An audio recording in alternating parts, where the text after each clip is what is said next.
daily graphic da obokrata eniem na kwata friend to so dungoche or see NDC MPs soldiers clash at military hospital where no say obidi hu nkomo we kosi san so pa se abedwoko wapa wo mrahye bedwamu a wonom ene hwe apomudi ho nsam so ne fan ya wonom NDC fo e kasa abedwoko ne ho no wo mutibi kopie ma waye afawi na 500 bed military hospital ya mpanifo nyanwie no mo ko se wode wani kwa akohwe na afa ya danse se bia wo ka wani kurotwa resi wo hwene santemo wo mo ankasa ne ko hu ye obi na akote abese wonom na okodu wonom no na asrafa wonom boban ese enya de so mbema omowuro musanse mpanifo ma wonom tumi bia se obi aba omom kwan ma omunguram ema ho nsema ne enya agrokra na MMDC yisi ya mampanyina ba wonu din se wo mu eto aba ma wo mu yeyefo okokromoti nkotim so na nipa ebeto no echemu miensa emu mienu wontumi nya no ye wo mpete ma hodo bia omanfo se wo mu empe wo mu ena bi won so a omanfo agye atum Cape Coast for instance an opinion de ye kan wo ye kase bom omanfo se wo mu mpe enti o mato atia papa no MC you know ai Ernest Arthur ai o mato atia no o mo so o mu mpe enti wo hwemu a me abi ti se Sunwan West Brekum West no bro mantem mu ena afi nanumba saboba ene nanton ano so watifiri mantem mu ehono mu nyina no mpanimfo atumi age wonom atom na Cape Coast de amo se womo empekra antino womo atumi ayi wonom ase akomia na the big one ye wo daily graphic de obokra temu no so for obo amane wo mayi mo se right to information law say bia opese ohunu asem bia mu nkyerkyeremu hwehwemu bia bebia mo de ba kosia nwumaku ahodo ene se bia sentwerefo ye pense bi mu hunu mu se bia ye ntra ba bia nkeka se de pa bra ye ni in-depth knowledge on it no se opese wo access that information e wo se utua bibi nti se information access fee no wo mo ebobo ho se bre ne so a no more agree say sika say na apese bia ukoje information we ya ubetua o mo de beba abeto Ghana for nim ti we ni nsema hodo bi ya daily graphic de obokrata no ede apa kwesi obebemo but me hu bibi wa Adom online me san so aba wo na osofo Owusu-Bempah yeah wa shem kombia fa wo so no ho 2024 eno de okọ Adom online na enkom kra osofo Owusu-Bempah wa she ede afa wo so no ho 2024 no okọ Adom online na osono se osono normal osono ya enimi anase MPP osono ene wuduru Adom online na oba ko hunu enkom abato ho ajo akọ Adom online sa oba ko hunum abato de gabe wan because ye si enyame ana no kakra fa de ni so ntie se de wasesa na eti e wa Adom online okọ Adom online na play a story no Ajojo da ba se ya tine ni so ada Ranu ajojo da ma ya tine ni so ada da se onkonkro na akasa sa onkonkro asesa na dwe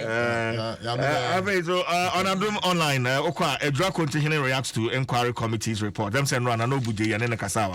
story no eda Adom online. I'm no longer interested. Wife divorces husband of 3 years over verbal abuse. We know assembly si wa Nigeria oba ne chese ni kunu no say atemdie enya de ordinate na buno then so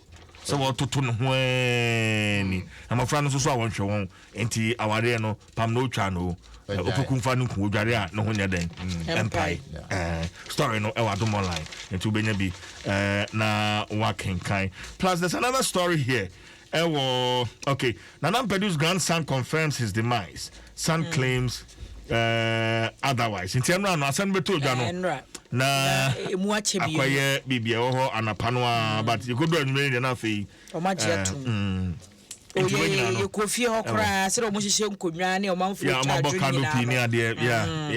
me just say no dear Munina Mudi actually. Adwa and Java Ghanaian times then twice. Ghanaian times though Bokrate and I show him Hanamwa.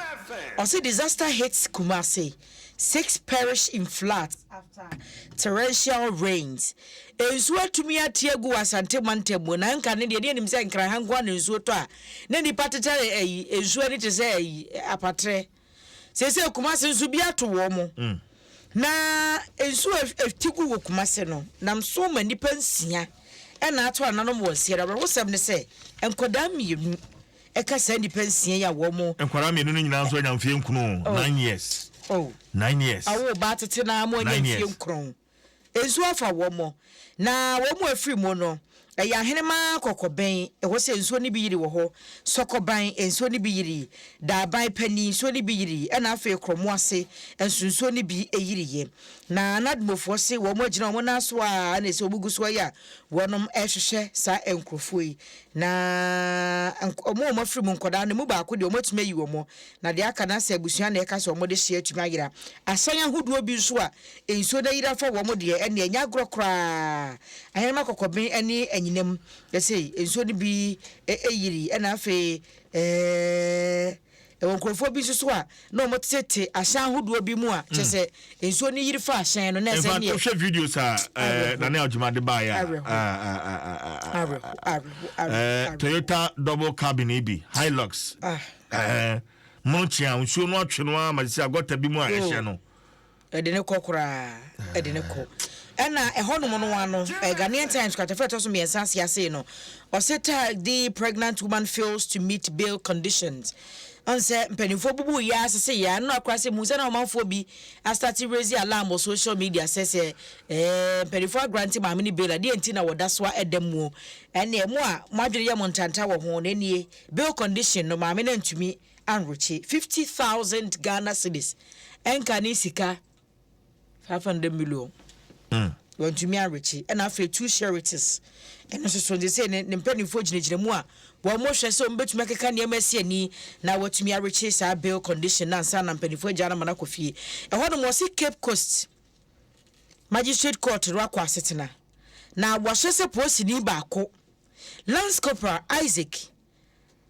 Apoma ni oja again no say hono yesi na bisi gen wadwane wabu ban wako wi ase ese gen ne kono wo hia manini di na chijai no ka che manini ni se posi di na no wodi tiri ne nada wo di doggy style asesa no ambo release no e wo sales ho ampa mo so be na no akwani ne ma me kasa yo adwa eno ne ma me kasa wa nwumre kase so na no wo che se o mo ko hwe se ho bibia ne wo che se yabu ban eye kwabrani na kire rekwan a wonfa so wompie because wa mu credo no wa mu we etido gidi ko nde dem sa no ge ne kura se okoto nsa bi sesan keteketi sase wan mienu e na o ma ge ne mienu no me e na no post ni na so bom mienu ne se ba o mani so e na come and see e na mo ye o mu hu bi owi a na se wo kire ne kwan wonfa so wonwane nti court no akwa asetena so adwa o de ye fa doggy sam no to nsa na pay sa o ji doggy o fa doggy sam ye doggy asan kan kwa no ho ma no ya doggy doggy me da say you